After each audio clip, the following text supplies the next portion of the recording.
Assalamualaikum warahmatullahi wabarakatuh. Waalaikumsalam. Innal hamdalillah nahmaduhu wa nasta'inuhu wa nastaghfiruhu wa na'udzu billahi min shururi anfusina wa min sayyiati a'malina. May yahdihillahu fala mudilla lahu wa may yudlil fala hadiya lahu. Asyhadu an la ilaha illallah wahdahu la syarika lahu wa asyhadu anna Muhammadan abduhu wa rasuluhu la nabiyya ba'dahu. A'udzu billahi minasy syaithanir rajim. Wa anihkum bainahum bima anzalallah wa la tattabi' ahwa'ahum wahzarhum ay yaftinuka am ba'di ma anzalallahu ilaik fa in tawallaw fa'lam annama yuridu Allah ay yusibahum bi ba'di dhunubihim wa inna katsiran minan nasi lafasiqun. Al-Quran surat 5 Al-Maidah ayat 49. Bapak Ibu para jemaah yang dirahmati oleh Allah, alhamdulillah tidak terasa pada hari ini secara penanggalan kalender Hijrah kita sudah berada pada tanggal 7 Safar 1445 Hijrah. Walaupun terjadi juga perbedaan dalam penetapan. Kalau menurut daripada perhitungan hisab hari ini tanggal 7, tapi ada juga tanggal 6. Tapi tidak seksi beritanya, karena tidak ada budgetnya. Bapak Ibu para jemaah yang dirahmati oleh Allah, maka sengaja kita kutip ayat Al-Quran surat 5 Al-Maidah ayat 49. Kriteria pemimpin dalam Islam. Di dalam Islam ini Bapak dan Ibu kita diatur sedemikian rupa sampai yang kita makan diatur oleh Allah. Kalimatnya untuk yang kita makan itu adalah halalan thayyibah. Halalnya dulu baru baiknya. Demikian juga dalam menentukan sikap sebagai kita adalah pemimpin. Kriteria pemimpin dalam Islam itu ada. Tidak asal dipilih saja. Nah ini kan kita mau dekat daripada pemilu ini. Hati-hati bapak-bapak dan ibu, suara bapak dan ibu menentukan Indonesia ke depan. Banyak nasa pilih, saya di sarang PKI banyak dipilih itu. 5 partai yang banyak korupsi dipilih itu. 5 partai yang menjelek dipilih itu. Hati-hati bapak-bapak itu. Makanya Islam itu mengatur, dan hendaklah kamu memutuskan perkara di antara mereka menurut apa yang diturunkan Allah. Dan janganlah kamu mengikuti hawa nafsu mereka, dan berhati-hatilah kamu terhadap mereka, supaya mereka itu tidak memalingkan kamu daripada sebagian apa yang telah diturunkan Allah kepadamu. Jika mereka berpaling daripada hukum yang telah diturunkan Allah, maka ketahuilah bahwa sesungguhnya Allah menghendaki akan menimpakan musibah kepada mereka disebabkan sebagian dosa-dosa mereka. Dan sesungguhnya kebanyakan manusia itu adalah orang-orang yang fasik. Ada seorang tokoh bilang begini, pemimpin ahli maksiat harus tetap ditaati sepanjang tidak melarang kebebasan beragama. Menurut saya keliru ini.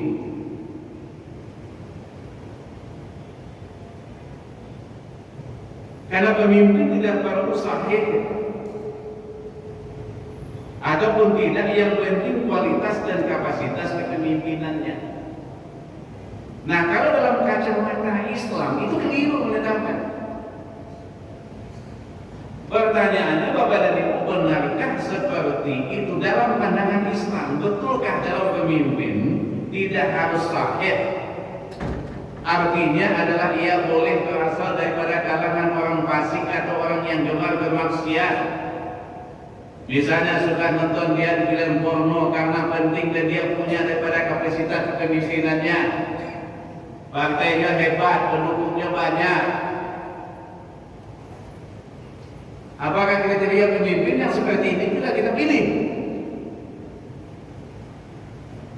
Amalannya bapak-bapak dan ibu masuk lubang kesadunya Allah. Nah, lalu sejauh mana seorang pemimpin itu wajib ditaati? Betulkah itu adalah pemimpin fasik atau adalah pemimpin daripada ahli maksiat tetap wajib ditaati?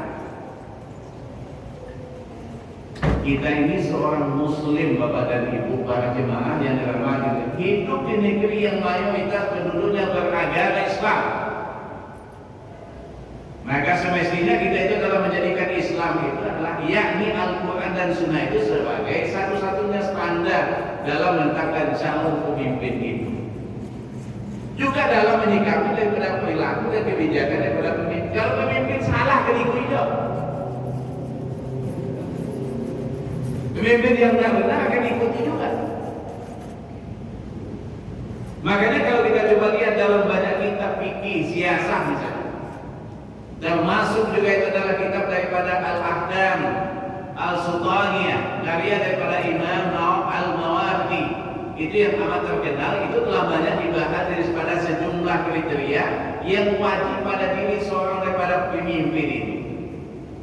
Kalau kita coba lihat secara umum saja kriterianya sama, yang berbeda itu hanya dalam aspek tertentu dan rinciannya. Kalau kriteria daripada pemimpin umum itu atau kriteria umum pemimpin itu atau kepala negara dalam Islam itu yang dimaksud itu ialah pertama seorang muslim.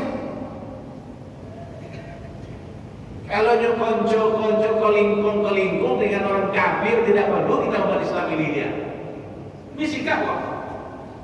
Sikap kita sebagai umat Islam wajib. Itu dah berada ini kan hebat tuh.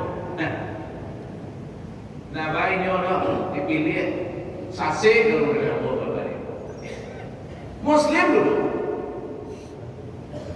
Yang kedua, kriteria itu secara laki-laki.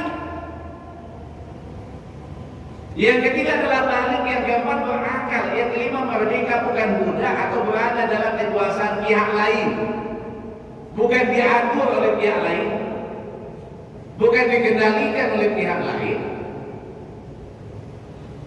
Yang keenam itu adalah adil, bukan orang fasik atau ahli maksiat. Yang ketujuh itu mampu, dalam artian punya kapasitas untuk memimpin. Semua ini disebutlah dengan sebagai syarat daripada intiqad, syarat pengangkatan. Jadi begitu Islam mengatur Bapak Ibu.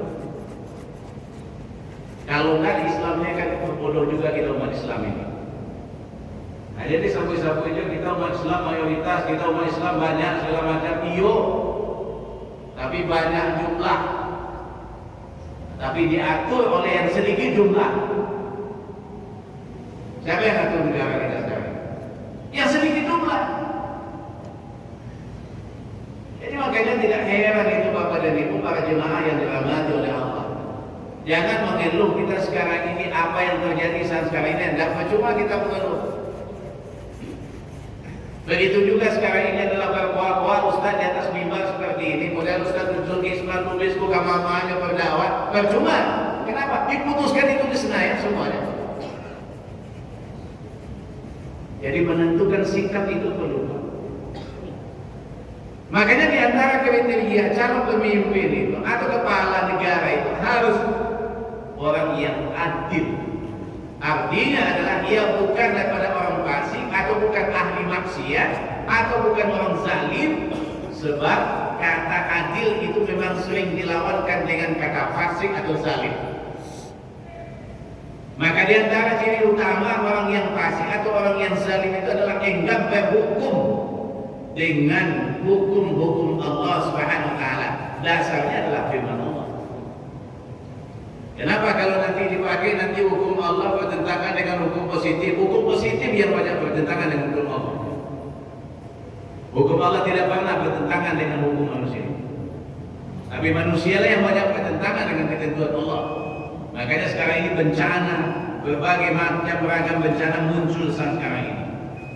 Nah, mudah-mudahan Bapak dan Ibu, kajian singkat asar ini menjadikan suatu renungan bagi kita semua, karena ini semakin hari semakin hangat, semakin hari semakin seksi sekarang ini. Nah, hati-hati Bapak dan Ibu menentukan sikap. Salah kita menentukan sikap, 5 tahun ke depan kita akan salah. Ya. Assalamualaikum warahmatullahi wabarakatuh. Waalaikumsalam.